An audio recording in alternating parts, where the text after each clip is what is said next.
Hey guys, what's going on? So the blog post is out, and in it we have a kit for phyla. A lot of people know the kit, so I'm just going to skip all that. But we do have a great new daily thing that's going to be happening, which looks awesome so far, and I'm excited for it. So let's get right into it. So of course we're just going to skip over her kit. A lot of people have seen her kit. If you have not seen her kit, you can check it out in this blog post on msf.gg or in game if you want.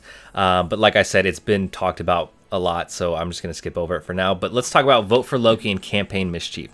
So on your first chance to recruit phyla will be on June 9th during her event campaign Vote for Loki. Join phyla and her team as they attempt to stop a dimension-hopping President Loki from taking over Strike and Nexus Earth. To join the mission, you'll need to assemble an elite team of characters with the limited-time Quantum Guard trait. For the list of characters using the trait, filter your roster using Quantum Guard.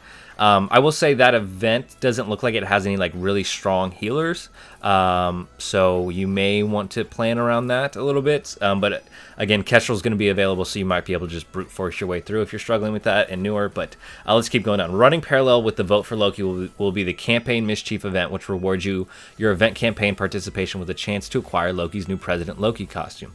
Spend Vote for Loki energy to earn points towards the daily campaign Mischief milestone, which rewards Ice Weight resources, purple and orange mystic gear, catalyst parts, and yellow flash bits. You're going to use your yellow flash bits to buy President Loki costume. Grab this godly garb before July 1st, as unused yellow flash bits will be converted to costume credits. So let's look at his costume. I think it's a cool costume. It seems like they put a little bit more texture into it than other costumes. Some of the other costumes seem like reskins. And this is a reskin, but I think it's cool, I guess is what I'm trying to say about that. But let's keep going down.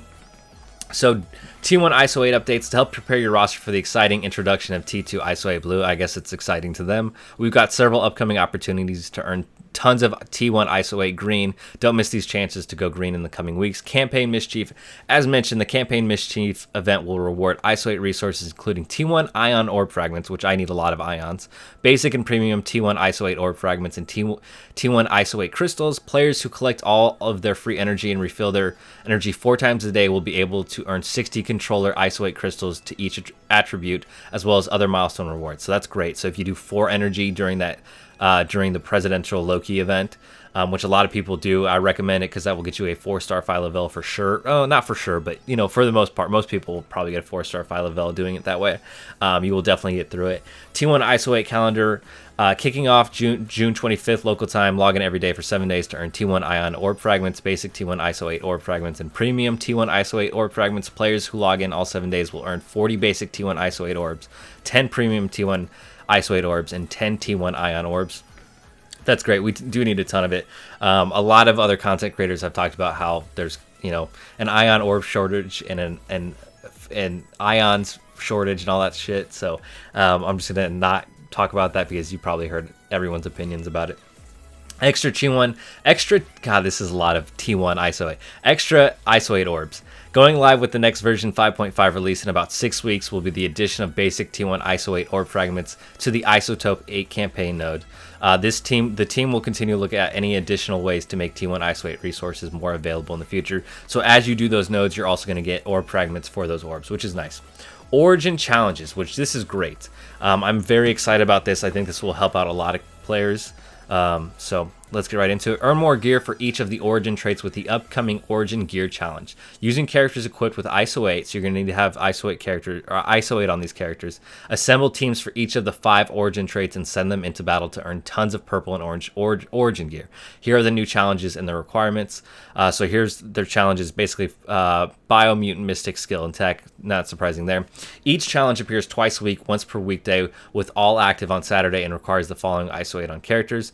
Difficulty 1, T1 level 3, difficulty 2, T1 level 4, and difficulty 3, T1 level 5.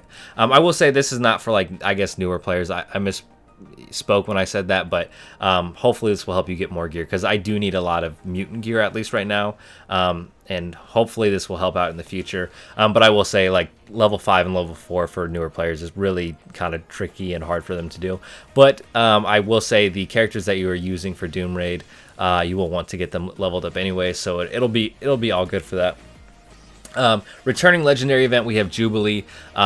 These right here are the recommendations for the missions. They're not the requirements, like the way that Adam Warlock is going to have the requirements. You can see them here. So basically the highest that they recommend is level 70, gear tier 13, ability level 6665, 5 red, and Stark Tech 20.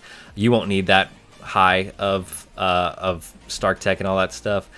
Jubilee requires Pim Tech, so you will probably have Ghost gear tier 14, gear tier 15, and I think she can probably carry a lot of it. I would say probably a good recommendation is probably level 70, level 68, level 65, tier 12 and a half, so basically no orange gear. On Pim Tech, that's like a really safe spot, but you can definitely do it with lower. And there's no ISO recommendation on there, so if you have ISO on them, it'll help as well. Upcoming blitzes, we have Anti-Venom and then Misty Knight's second blitz. So I will be blitzing a lot next week. Anti-Venom is only available in the premium orb, and I think he's in the mega orb too, but that's his like location right now. Bonus and flash events, we have Magneto coming out, so there's gonna be double drops for him. There will probably be double drops for Pim Tech too for Jubilee. I may not have read that. I don't know, but Jubilee is also required. I would assume so for Jubilee's event, but Jubilee is also required for Adam Warlock. And then we have our Merc event, so double drops for Mercs, and then changes to health steal. So I'm going to summarize this because I went over this.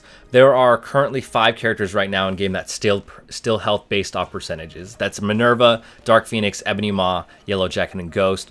Ghost, Ebony Maw, and Minerva steal 15%. Dark Phoenix with a T4 in her special steals 20%, and then Yellow Jacket steals 30% on a singular target. The other 4 steal off the whole thing. That can go through Death Proof, and that can also, it will not trigger health threshold passives, such as, for example, I think Black Bolt's burp is at 25% where he does that little bit of extra damage, and that does not trigger it. But if Minerva does her ultimate and there's a Coal Obsidian with 3 death proofs, but he only has 10% of his health left, it will immediately kill him. In the future, they are planning on changing that. They're not going to change it for these 5 characters, but other characters in the future that have health steal will not be able to go through death proof, but I think they will trigger health threshold passives. The 2 main reasons that they say that they're doing it, the second reason that they give is worded poorly, but the way that health steal currently works doesn't fit with where the team wants to utilize the mechanic in the future, or how we want to interact with other future characters that grant death proof or have triggered health threshold abilities, and then the dev team looks to reduce the effectiveness of older characters only in the most critical situations, and believes that leaving the functionality of health steal is fine for them.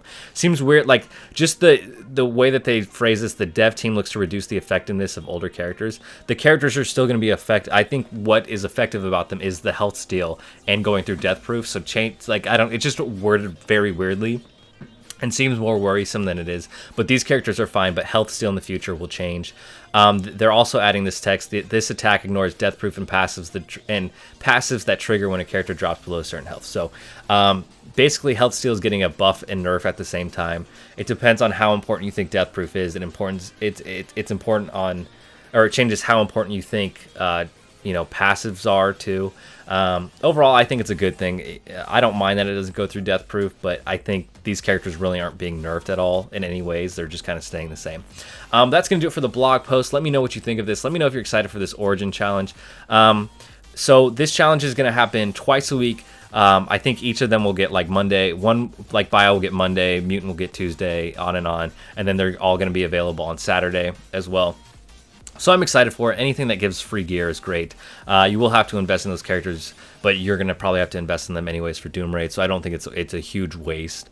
But yeah, that's going to do it for this video. Let me know if you're excited for Jubilee to be coming out. Let me know what you think of this blog post. Let me know. I think this was a good blog post overall.